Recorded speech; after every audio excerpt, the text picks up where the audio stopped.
right, it's the last one. Any final words for the penny? God bless America. Yeah, God bless America, and we're going to save the taxpayer $56 million. Good.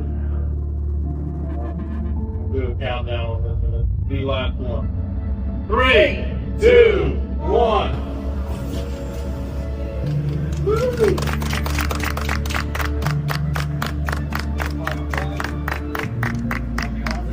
So they just stopped producing the penny. They do actually have good reasoning behind it. It actually costs about 3 cents to produce a penny due to rising metal costs. The zinc and copper have gotten too expensive. So they claim to have done this to save taxpayers money. And while that may be true, it still stings a little to see them take a coin out of circulation that we've been using now for 234 years, especially knowing their intentions to eliminate all cash and switch us to an all-digital currency. I can't help but feel like this is just another step in the wrong direction. But buckle up, there's a lot more than that happening right now. Just wait until you see what else is happening to push this agenda along. You guys, Apple has just released a digital ID for identification and US passports. Here we go. Now, reports say they will be merging their biometric security with encrypted ID storage and plans to replace your physical IDs across airports, apps, and businesses. Why don't I like this? They also said this is going to be used at over 250 TSA checkpoints across domestic airports for identity verification. Now, remember I told you guys about one of the richest men on earth, Larry Ellison, who owns TikTok and Oracle, and who's a big fan of digital IDs? Well, it seems like one big master plan between all the big tech companies. You have Microsoft dealing with OpenAI dealing with NVIDIA dealing with Oracle, xAI dealing with NVIDIA, and not to mention, OpenAI just did a $38 billion deal with Amazon for cloud storage. So the question is, what are they really planning? Well, I may have some answers. Could it be that they're following in the footsteps of China's Skynet, which is tied to digital IDs, a social credit score, and an AI surveillance system that they actually want to put on the moon? Skynet, huh? Why does this sound familiar? That's because it's the same name as the killer artificial intelligence in Terminator, Skynet. I'll say it once and I'll say it again. It's always in the movies. I've been speculating that this is what was really going on, that while foreign governments are pushing this digital ID on their citizens, they're using the backdoor approach on us here in the US. A lot of us have given our biometric ID to Apple already. You use your face to unlock your phone, you use your fingerprint to unlock your laptop. They already have all that information. So instead of instituting a government rollout that citizens would be required to sign up for, they can just cut a deal with Apple and have them run the whole thing. And people just blindly trust these tech companies with their most sensitive data. I'm betting that even most of the people who are actually worried about a government mandated digital ID are going to sign up for this with no hesitation. Things are not looking very promising. Hey, don't forget to hit like and subscribe if you haven't already, and don't forget to drop your theories and your comments in the comments section down below. I've got to show you guys something. This is traditional sweet corn. Now, what's really wild about this is not what we used to call our heirloom seeds. This is just our regular sweet corn that you buy off the shelf. This is GMO corn. Now, we grow this as our field corn. And the reason I want to show you this, I'm going to show you two things. This is heirloom corn. Now, we don't weed it, and normally every year, this corn has come up and done really good for the last 10 years. Same seed, so I've grown it over and over, and we rotate our crops. But also, you look at the sunflowers. Once you look at them sunflowers, the sun, I can't see it, but well, the sun basically is right there, and they've got the flowers have turned away from the sun. This is not something, obviously, if you look down this, that's our garden. We grow over an acre worth of just garden. So what I'm trying to get at is something's not right. There's two things that ain't right. The amount of aluminum in our soil now is 5 times to 10 times higher than it was even last year. Let me show you something else. Now that sweet corn is bought, like I said, from the store, so it's not an heirloom seed. It's supposed to be an all-natural seed. It's non-genetically GMO, but I'm starting to doubt it. However, these are cucumber plants. Now, traditionally, those cucumbers, I'd have so many. After putting them on the stand, we'd be giving them away, giving them to food pantries. And our corn, you know, the heirloom corn, we'd be giving it away. Our garden this year has suffered the worst. It's not due for not water. These are some of our hot pepper plants. Normally, these plants, I would have so many of these hot peppers that you wouldn't be able, I wouldn't be, like I said, I couldn't sell enough of them. We'd be giving them away. And hopefully we have a better garden next year. So we still got enough that we're going to be able to maintain costs, operational costs. We still have our vegetable stand. It's just not booming like it usually is. We've let the weeds kind of come back up and take over some of the garden because we weren't getting the production out of it what we should. So the stand's good. We're going to can enough for our family, but as far as being able to provide for others, it's not going to be as viable for us to be able to do that. Y'all have a good day. I think it's become pretty obvious what's going on here. They don't want us being self-sufficient. They know that once they flip the switch on the big takeover, there's a lot of people who intend to just go off grid and live off the land. But you aren't going to be able to do that now. They're contaminating the soil to the point that natural plants aren't going to grow in it. The only thing that can grow in it are all these genetically modified plants. And you can't even harvest seeds from most of those and regrow the same crops the following year. They intentionally manipulate the plant so that it won't produce seeds. And if you want more, you have to purchase them at ridiculous prices from the manufacturer. This is the reason for all the chemtrails. They're putting a bullet in our ability to grow our own food. And when enough people start raising alarm bells over this, they're just going to release some study claiming that the whole thing is the product of climate change. These people are evil. The Daily Caller reports a U.S. nuclear bomber fleet shares a fence with a trailer park linked to Chinese intelligence. Here it is. So it's one thing for a Chinese couple to buy a trailer park. Here it is. This is thanks to Google Image. It is another thing for them to go to great lengths to hide who they are, including using multiple shell companies to conceal their identities. Why is this all important? Because they bought a trailer park in the middle of Missouri, no disrespect to Missouri. It's at the foot of the runway where America's largest fleet of B-2 bombers take off. So you can see on the map there, the B-2s are just on the other side of those trees. So here's the map. The trailer park is right behind the runway, less than a mile away. So in the event of war, our B-2 bombers would be taking off over Chinese-owned land. It's even more alarming when you factor in that the shell companies trace back to a convicted fraudster with alleged ties to the Chinese Communist Party. This is happening in Republican Congressman Mark Alford's district in the state of Missouri. As I said, no disrespect to Missouri. I don't think you buy a trailer park in your Whitman Air Force Base in Missouri as an investment when you're sitting in Beijing going, you know, honey, what could we invest in? Oh, I know. Let's find a trailer park. And you get a lot of double wides. Right.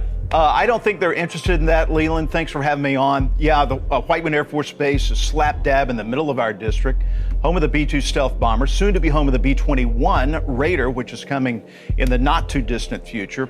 And it's going to exponentially increase the size of that force there on Whiteman Air Force Base. And make the Chinese investment all the more valuable. Exactly. So no, but we've got to get them out happen? There. Well, all right, so this transaction, according to the research that I've done on this article, happened way back in 2017. In 2024, in January, our then Governor Parson, put out an executive order for all military bases within the state of Missouri. You cannot be a citizen or a company in a foreign adversarial nation, as so designated by our State Department, and own property within 10 miles of a DOD, a Department of Defense base. I didn't think that was good enough. We need to expand that, and that's why I filed the American Land and Property Protection Act, basically that says if you are a member of a foreign adversarial nation, a citizen or a company of those, China, Iran, Venezuela, Cuba, North Korea, Russia. Russia. You cannot own even an outhouse in the United States of America. You cannot go to those countries. Okay, but you're not going to do that because you're not going to be able to take land away from all the Chinese people who Moving own condos. Forward, and here's something else, Leland. There is a Department of Treasury has the Committee on Foreign Investments in the United States of America called CFIUS. They are supposed to be taking a look at this. Under the Biden administration, they were not doing their job. In fact, this happened in the Trump administration, the first Trump administration. And whatever department was running it at that time did not do their job, and they somehow overlooked. They started to put some regulations in place where they were going and looking at these transactions. So let's look at this. They didn't have where we're an at Air now. Force Base on the list of those. And why would we have a list? Why would we have the Air Force Base with one part of the nuclear triad on the list? Who knows? Chinese companies buying land near U.S. military bases. Okay, so the Chinese have a plan to do this, right? And sometimes they conceal it through multiple shell companies. Sometimes they just go out and do it. And these are very strategically picked bases. Fort Bragg, Naval Air Station, Norfolk, Wright-Patterson, Whitman Air Force Base, as well. I get having new legislation and this, that, and the other thing, but right now you have B-2 bombers flying over Chinese-owned land. How do you stop that right now?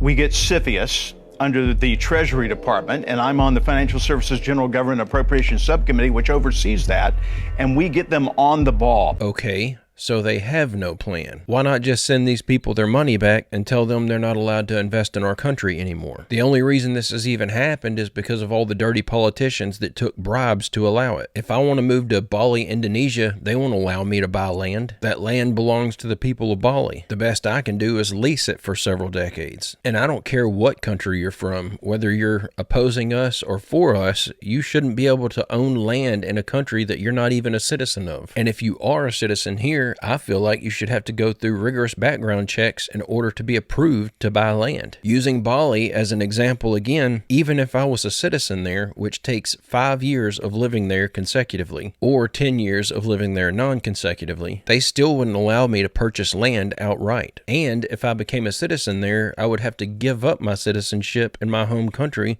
because they don't allow dual citizenship. The way we handle land ownership in this country needs to be completely overhauled. This is our land. Who gave these politicians the right to allow foreign citizens to come in here and start buying all of it? This should be completely illegal under any and all circumstances, specifically for the clear and obvious reasons that China has purchased this land for: strategic access to our military bases. In our countries, no one can walk the streets with a mask on their face or drive a car without a license plate. No one can send packages without showing an ID or buy a hunting weapon without giving their name. And yet, we are allowing people to roam freely on social networks without linking their profiles to a real identity. This paving the way for misinformation, hate speech, and cyber harassment, because it is facilitating the use of bots, and it is allowing people to act without being held accountable for their actions. Such an anomaly cannot continue. In a democracy, citizens have the right to privacy, not to anonymity or impunity, because with those two, social coexistence would be impossible. That is why I believe we must push forward the principle of pseudonymity as the functioning element of social media, and force all these platforms to link every user account to an European digital identity wallet. This way, citizens could use nicknames if they want, but in the case of a crime, public authorities will be able to connect those nicknames to real people and hold them responsible. Because accountability is not an obstacle to freedom of speech. It is an essential complement to it. I'm about to show you solid evidence that this new online ID requirement has nothing to do with them stopping online crime. It has everything to do with silencing dissenting speech. It has everything to do with tracking down and silencing those who say things that they don't approve of, or punishing anyone who exposes their crimes, or punishing anyone who's informing the masses on all of their evil agendas. It is one of the worst evils in the world, and it is happening all around the world at a massive scale, but it's also happening right here in the U.S. And right now, this year, somewhere between 300,000 to 1 million people will be trafficked in the U.S. And so many of those will be minors. And trafficking is a horrible, horrible evil. But also something that's really important to highlight is the exploitation of the traffic. No, the exploitation. So a lot of people bunch them together, but they're a little bit different. Trafficking is primarily done for profit. Exploitation is primarily done for pleasure. So exploitation is done on the most of the time on the internet, and there'll be like peer-to-peer networks that someone download a peer-to-peer network, and they will share child videos that goes back and forth, and we just think this is happening, over there somewhere. But I pulled something just for you guys. Can y'all pull that up? You see that? Those red dots? This is New York State. That every red dot is a unique IP address that is downloading and sharing child images and videos, and that's just the last 30 days in the state of New York. And is the FBI arresting these people? Well, do you see the blue dots? Those are the ones that are being investigated. So just investigation? The blue dots are the ones that are being investigated. But if you have a confirmed IP address that's sharing this type of content, so it's a good conversation, and a lot of people will say, well, how are they not doing more? Our law enforcement, can areas get better? Of course, but our law enforcement is so undermanned. It does not have, many places does not have the best tech. They are undermanned. There is a few people that their job is this. It is not a lot. Like we have, we want to talk about all these things and they can't, and defund them. Listen, when you defund them, you're not actually caring for these boys and girls. I think we need to escalate how many hires we have, especially in victim identification, to keep these boys and girls safe. It's one of our bills in Congress. Is the Renewed Hope Act, is so that we would hire more victim identification specialists to be able to identify these boys and girls so that we can knock on that door and go safeguard that child. Why do you think that this is not unanimously supported or even spoken about? Like, it seems we've been speaking a lot about it. Of course you guys have, but why is it not amplified? Yeah. I think it makes a lot of people uncomfortable. Well, we wrote our bill specifically in a way for right or left, because for us, it's not about politics. It's about people, especially people that are suffering. Yeah. And this is trafficking, except this is just trafficking down the hall. Yeah. The number one offender in this, biological fathers. No way. Whoa. Yes. Do you think people aren't doing more about this because we feel, oh, this is a problem over there? I think that is a big part of it, yes. I feel like we think it's just over there. And there meaning overseas. Overseas. We think it's Taken, Liam Neeson. We think it's all of these other things when it's not. We have so many issues that are taking place right here in our country. And I could keep going off list. We're the number one buyer for boys and girls around the world. America is. Meaning like videos of it? Yes. We pay for the rape of boys and girls in the Philippines, Cambodia, Indonesia, Laos, Thailand. Like, we're the number one buyer. In peer-to-peer sharing of this information, we're third worst in the world. China, Russia, US, and Italy's fourth. Like, this is one of the worst evils in the world. And people think, well, we're not doing that.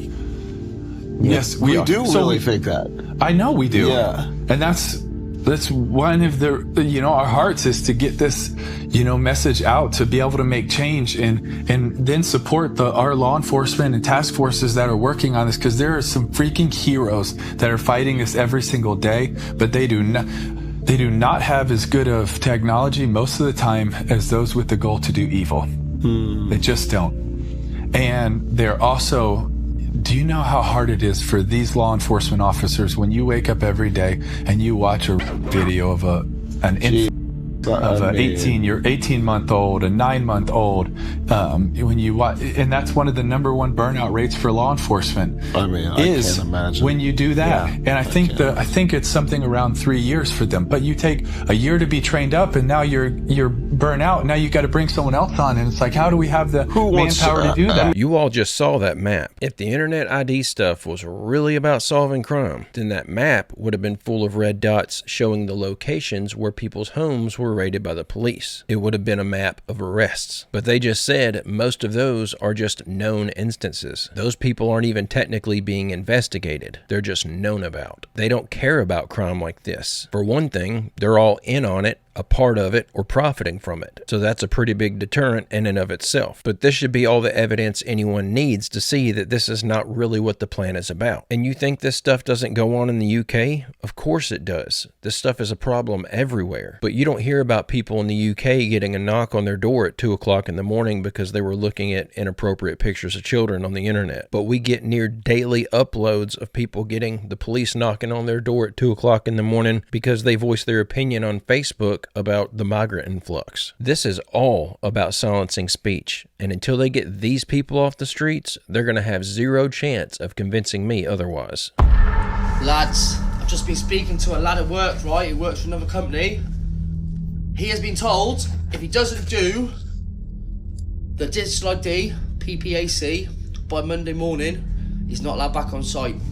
I'm not saying where he's working or who he's working for, but what he's been told is he's got to do digital ID, and basically, whoever doesn't do this digital ID, the company are going to get fined £60,000 per person. So basically, he's got to do it, or there's no more work for him. I'm just wondering, has anyone else been told this? First time I've heard of it, but that's what he's told me.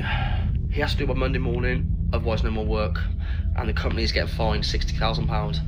Now, it is just a scaremongering thing, really, ain't it? But people need a job. So I haven't heard of it, lads. I haven't heard nothing about it. First time. Has anyone else had this digital ID come up at work? They've got to do it. I don't know what to make of it, lads, to be honest. I don't want to do it myself, but we all need a job, don't we? So yeah, just put it out there, lads. That's what he's been told. He has to do it by Monday morning, or he's off site. And so it begins. We're about to see a lot of videos of social unrest in the UK. I just hope these people stick to their principles and fight back against this. It's going to be really hard, especially for someone who has a family depending on them for their survival. But if people don't resist, they'll have no other way of stopping this. But to everyone there in the UK, good luck. We'll be watching and praying for you here in the US. Just know the whole world is rooting for y'all to win this fight. So I think they put Trump in to get the control grid. And we have at Solari, we have a collection that we update every week of all the things the administration is doing to build the control grid. And I have to tell you, if I had chosen Trump to get the control grid and I was going to grade him on his performance to date, he gets an A+++. He's done a fabulous job. And I can't imagine another politician who could have done this much this fast. So, but if you look at what they've achieved, I don't think they need Trump anymore. Now, that doesn't mean they're going to get rid of him, but if they want to get rid of him with Epstein, they can. It will work. Yeah, I just I'm so surprised that, to me, it's quite obvious that Trump is on the list because they were besties. But if he's on the list, and he knows, of course, he would be on the list, why was he making Epstein so important during his campaign? Because, of course, that would backfire at some point. It doesn't seem logical for Trump to use Epstein as a trump card in the campaign. So I don't know if he was using it a lot in the campaign. I think Kash Patel was using it a lot, and I think Dan Bongino was using it a lot. Well, at least his team was using it, right? So, and also all his supporters were vocal about it, and he could have stopped it back then already, and now it's too late to get the genie back in the bottle. So here's who pushed it, and I didn't realize this until recently, because I was very early on in saying was a hope porn and ridiculous and not to pay any attention to it. But what I didn't understand was made a very big deal about Epstein and Trump secretly cleaning it all up. And, basically the Democrats were engaged in, and they were at the heart of Epstein, and Trump was going to secretly clean it all up. So apparently made a huge deal about Epstein. And, that is seriously, in my opinion, and I say this because I know many people trapped in it, it's a cult. It's just a completely adult fairy tale. But they believed it. And so now that he's coming out and saying, oh, it was a hoax, Epstein is a hoax, it flies completely in the face of the cult. So now we've got a really big problem. And I don't know why he didn't put it back in the box. I don't know why.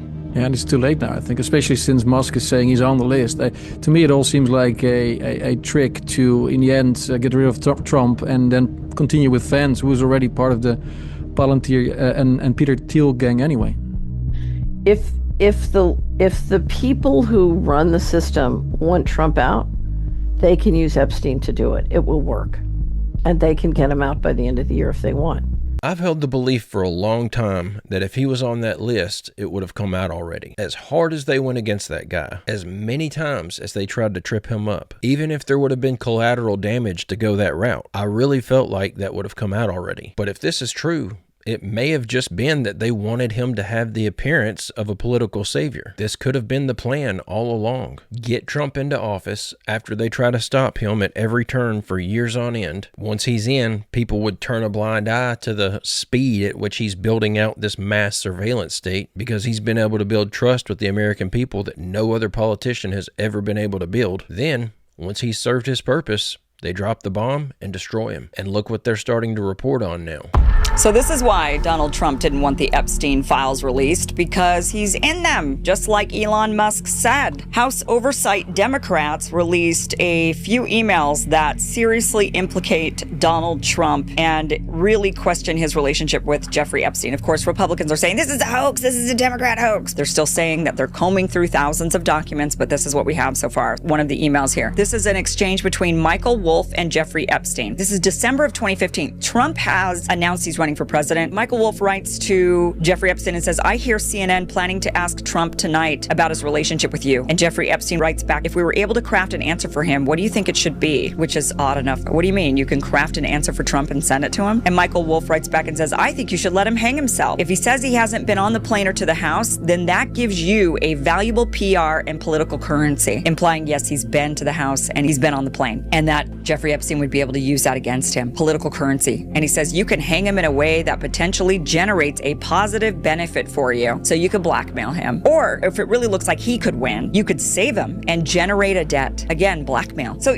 openly talking about blackmailing what ends up being a future sitting president. Now, I don't know who this reporter is, and I don't know what network she's working for. I don't know if these emails are legitimate or if they were doctored, but it's really interesting that all of this stuff just happens to be coming out right now. I'm still on the fence about the whole thing, but I've got heavy suspicion that this could be true. But that is 100% Trump's fault, because of the way he decided to run on getting justice for those victims, and then decided to just turn around and gaslight his voters, going so far as to tell anyone who is still wanting the release of the Epstein files that he didn't want their support anymore. And if you look at his recent public appearances, it certainly looks like public opinion is shifting on the guy. People don't like getting gaslit when it's obvious that you're hiding something, especially when it's something this evil and disgusting. But what do y'all think? I'm just still finding it a little difficult to believe that they would have had this cat in the bag and held on to it for this long when they've tried so hard to get rid of the guy. I'll reserve judgment until all of the evidence comes out, but it's kind of starting to look like his days may be numbered. But guys and gals, I'm going to go ahead and end the video right there. I hope you enjoyed these clips we watched together today. God willing, I'll be back tomorrow with another video. I hope you come back to join me. Don't forget to leave a like and subscribe if you haven't already. And don't forget to drop your theories and your comments in the comment section down below. But guys and gals, I hope everyone has a great, safe, fantastic rest of your day, and I will see you all tomorrow.